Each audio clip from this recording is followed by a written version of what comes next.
Hi everyone, welcome back to Grounded Haven Homestead. Today I'm going to be showing you how we make our homemade kimchi. If you're not familiar with what kimchi is, it's a spicy, garlicky, gingery fermented food. Since it's fermented, it has a lot of probiotics in it and it's really good for you.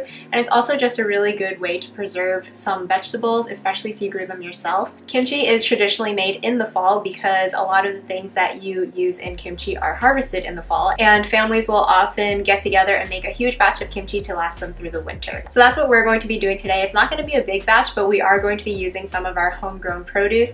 Last week we harvested some Napa cabbage and some radishes, and we're going to be incorporating those vegetables into our kimchi today. You don't have to grow the vegetables yourself, of course, and if you can just find these out of store, that's perfectly fine too. Just try and get the freshest ingredients possible, especially when you're doing something that's fermented like this. We're going to be fermenting this kimchi for a couple of days, and then after that we're going to stick it in the fridge, and that's going to slow down the fermentation process, and it will last indefinitely in the fridge. So it's really nice to be able to just do this once and then not have to worry about it, and then you just always have kimchi in your fridge whenever you want to use it. Here's the batch of kimchi that we made up a couple of days ago, and I'm going to be showing you how we made it. So let's rewind back a couple of days and I'll show you the beginning of the process. To start, I have 3 heads of Napa cabbage. This is homegrown cabbage, so these heads are a little bit on the smaller side, and in total they weigh just over 1 pound.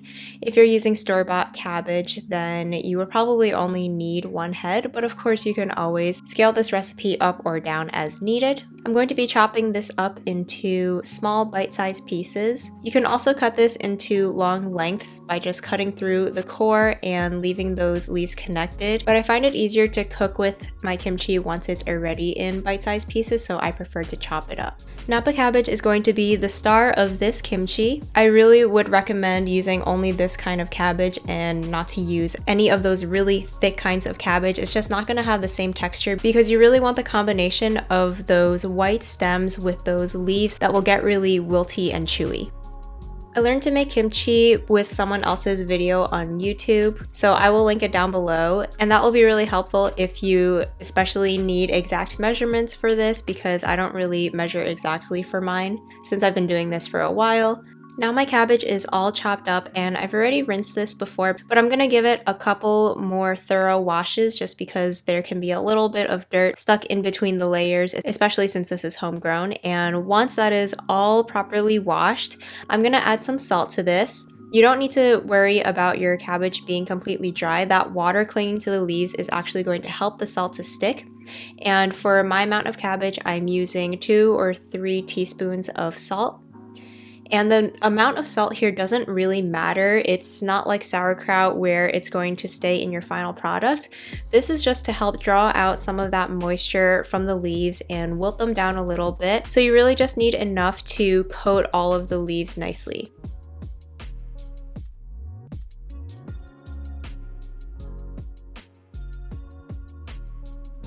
I'm gonna let that sit for about 15 to 20 minutes.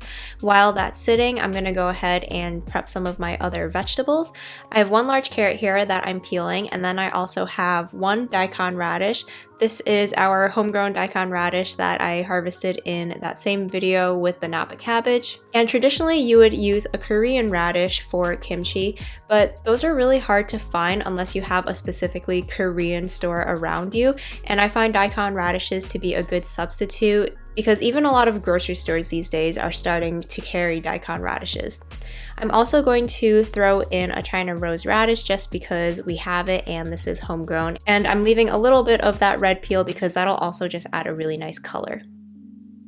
Then I'm going to julienne all of these vegetables, so I just cut them into planks first and then lay them all out and then cut them into nice little matchsticks. Between the cabbage, the radishes, and the carrot, you're going to end up with a really nice array of colors, and it's going to make a really beautiful kimchi. The vegetables in this are a little bit flexible. In fact, there are a lot of different kinds of kimchi in addition to just normal Napa cabbage kimchi, which is the most common. You can actually make kimchi with just radishes. You can also make it out of chili peppers and cucumbers. There are just so many different kinds of kimchi out there.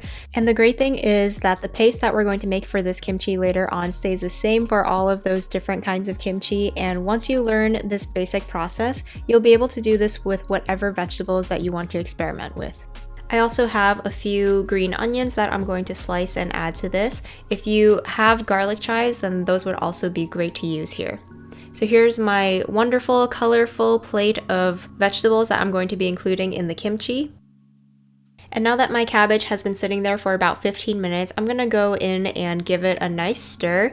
And you can see that the leaves are already starting to get a little bit wilty. And once you stir it around, you'll see that there is a little bit of liquid accumulating at the bottom. And that's a good thing. Just mix everything around a little bit to distribute that salt, and then everything is gonna continue to wilt down. And this is going to sit with the salt for a total of about 2 hours. You just want to go in and give it a mix every 30 minutes or so.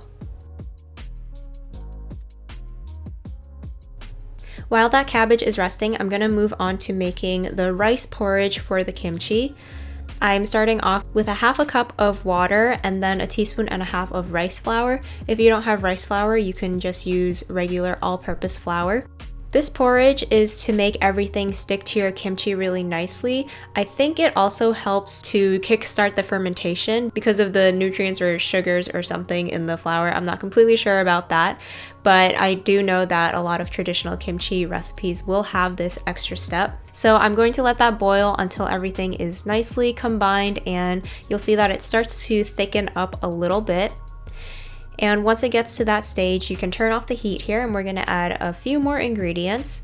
I'm going to add a couple teaspoons of sugar and also a tablespoon of fish sauce. If you don't have fish sauce, or if you're a vegetarian, you can use soy sauce instead. But if you can find it, I would highly recommend trying to use it because it does have a very distinct flavor that soy sauce won't be able to completely replicate.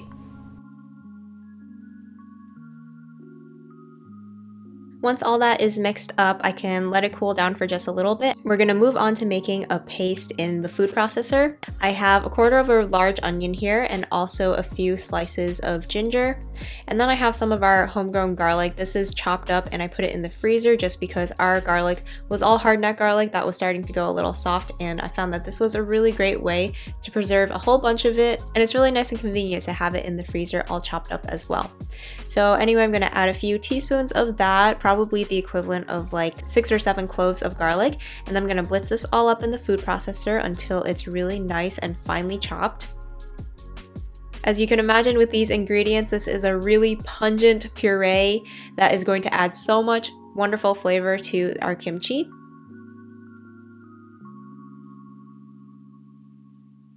Here's what it looks like when it's all done, and we're going to add this into our rice porridge. This is going to make it so that it distributes really nicely and will stick to our vegetables when we go to mix it all up together. Now we're going to add our last very important ingredient. This is gochugaru. These are Korean red pepper flakes, and this is essential to making kimchi. I really would not substitute this with Italian red pepper flakes or another kind. You really should try and get your hands on this. You can buy this on Amazon if you don't have a store that will sell this, and I'll leave a link for some of those options down below. These red pepper flakes are on like the mild to medium spiciness level, so don't be alarmed at the amount that we're putting in there. I'm putting about a half a cup total, but you can go up to 1 cup if you like your kimchi really spicy. These red pepper flakes also have a nice sweetness in addition to the spiciness, so it's a really wonderful flavor. Just as a little pro tip, these red pepper flakes are usually sold in large bags and you're not going to need to use all of it. So to store this, put it in a jar and stick it in the freezer because they do mold quite easily. And I've lost a bag or 2 that way, so keeping it in the freezer will keep them nice and fresh. Now we have our paste all mixed up and it looks so beautiful and smells really fragrant. Now it's time to check back in with our cabbage. You can see here that it has wilted down a lot. The volume has probably decreased by about half now, and you can see that the green parts of the leaves are very wilty. And you'll know when this is done if you try and bend the white parts of the stems and they don't crack or snap, they kind of just like bend because they're very pliable now that all of the moisture has been sucked out of them from the salt. So this looks good to me, and you can see all of that water that has come out at the bottom of the bowl from the vegetables. So I'm gonna go and give this a couple of rinses in some cold water just to get any of that excess salt out. The salt has done its job. We don't need it to season the cabbage any further in the final product.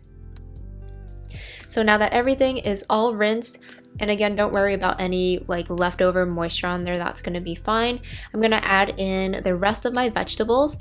I have a pretty high ratio of like my radishes and carrots to cabbage just because we didn't grow enough cabbage, but that's going to be completely fine. You can definitely be flexible with each quantity of these ingredients that you use. Now I'm going to add my flavor paste into my vegetables. And this is where the real magic happens because it's going to completely transform the color and the flavors of all of these ingredients, and everything's going to melt together really nicely. To mix this, the best way to do this is to use your hands, but I would highly recommend wearing some gloves because those chili peppers can burn your skin. And just really get in there and make sure you coat all of the vegetables with your chili, garlic, ginger paste. We want to make sure that everything is covered in that delicious flavor.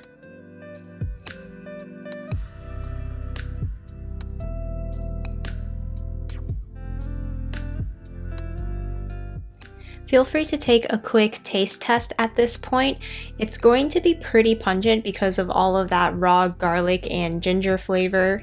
Those kinds of sharp flavors will mellow out as this ferments, but you want to make sure you test the spice level, and I felt like I needed a little bit more. So I just added some more gochugaru flakes, and you can adjust this until you like the amount of spiciness.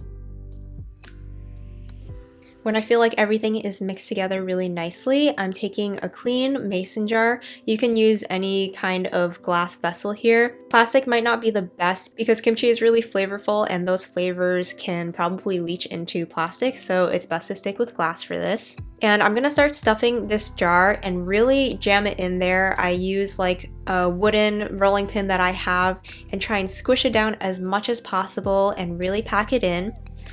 And as you start pressing down, a lot of those juices are going to start releasing, and this is a good thing. You want your vegetables ideally to be covered in whatever liquid you can get out of them by pushing down on it. Don't worry if it's not completely covered in the beginning, because as these vegetables sit and ferment, they will release more liquid. So if your kimchi is looking a little dry at first, just let it sit for a few hours, come back to it and try and press down on it and see if any more liquid has been released for it to stay submerged.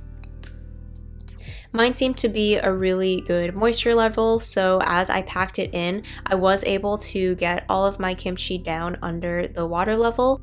If you want and you have like a fermentation weight, you can put that on top, but I've never really had an issue with kimchi in particular with having anything float up to the surface, so I usually don't bother with that.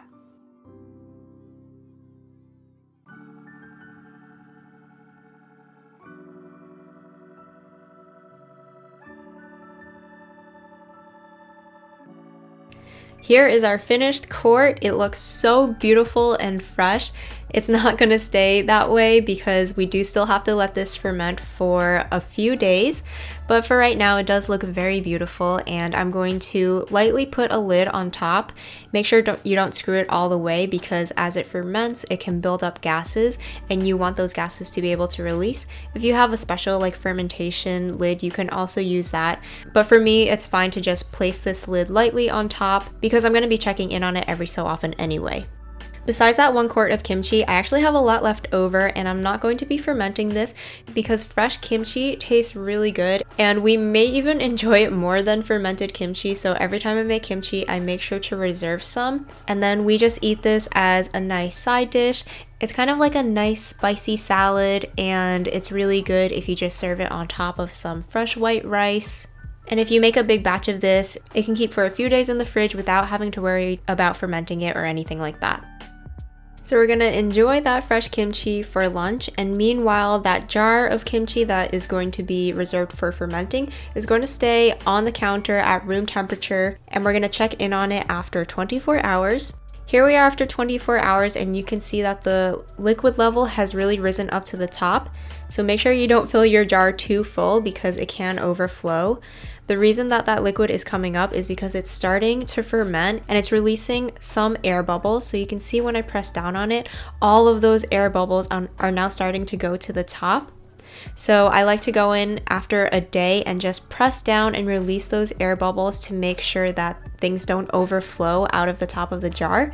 And this is also a good way to gauge how fermented your kimchi is going. I like to give it a taste at this point too. It's probably not going to be ready, but it's nice to just keep an eye on it and to make sure, because depending on the temperature and how active your kimchi is, you never know how quickly it's going to go. Every fermentation process is going to be a little bit different.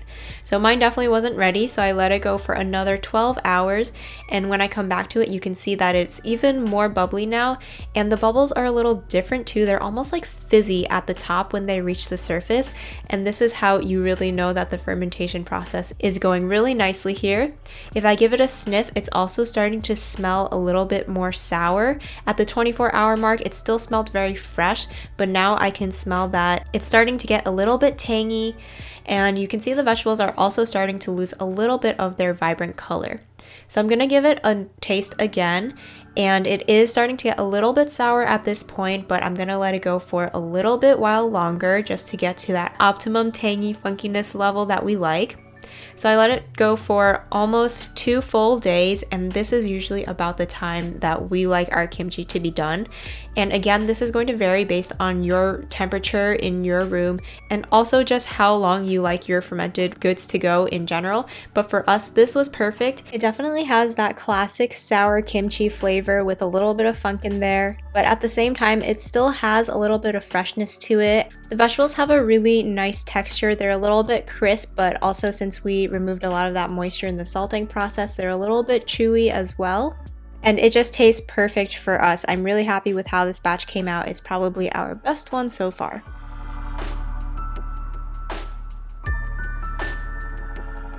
So here we are 2 days later with our finished kimchi. And like I mentioned, this is going to be stored in the fridge and it will last forever. We actually have a batch of kimchi that we made last year that's still in the fridge and it's still good. You'll notice that as it sits in the fridge, even though the cold temperatures will slow down the fermentation, it will still continue to ferment very slowly. So after 6 months or a year, you'll notice that your kimchi is more sour and it might be too sour for you to eat fresh, but you can still cook with it and use it in recipes. Some of our favorite recipes using our very fermented kimchi are kimchi stew, kimchi pancakes, and kimchi fried rice. Just know that if you are going to be cooking with kimchi, it will kind of kill off some of those probiotics. So if you're looking for those benefits from fermentation, you'll want to keep it as uncooked and raw as possible and just eat it as is. But for us, it's more of a preservation thing, and it's just a good way for us to preserve up some of our homegrown produce. So I don't really mind cooking with it, as long as it just means that we always have homegrown vegetables in the fridge in some form. I hope you guys enjoyed this video, and I hope that you try out making some kimchi yourself. It's a very easy process and a great thing to know how to do. Thank you guys so much for watching, and we'll see you again in the next video.